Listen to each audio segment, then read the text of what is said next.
زه به تاسو د شیخ الاسلام ابن تیمیه رحمه الله یو عجیبه قول ذکر کوم. هغه وی دنیا داسې استعمالوله لکه سورلۍ چې استعمالوي. کله چې ضرورت راشي چېرته ځې بس ته به دې سورلۍ باندې سور شي، او چې ضرورت یې ورته نه وي بیا به سورېږي نه، بیا به نه سورېږي، بیا دا سورلۍ ځان له به خپل ځای کې ولاړې.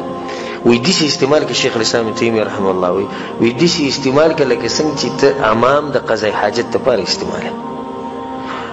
امام ته سړی په مخه ځي، په مخه سړی خو به د غسلخانه کې نه ناست که نه، چې دی په مخه هلته ناست خو یو ګند ځای دی، څښاک ځای دی، خو دی چې کله ضرورت شي ورشي.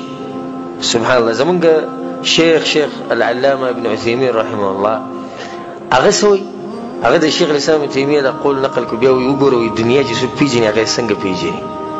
نو بیا شیخ وایي ارکب المال، په مال باندې څه شه؟ سور شه. فإن لم ترکب المال رکبک المال.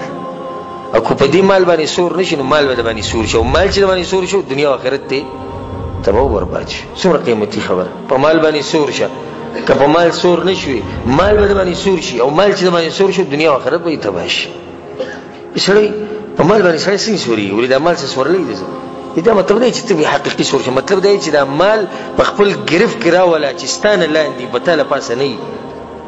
تا ته پته ده اوس مثلا کې ستا دوکان دی، ستا تجارت دی، بانګ یې ووي، مؤذن الله اکبر الله اکبر، ټالۍ راوسته دوکان یې بند کړو.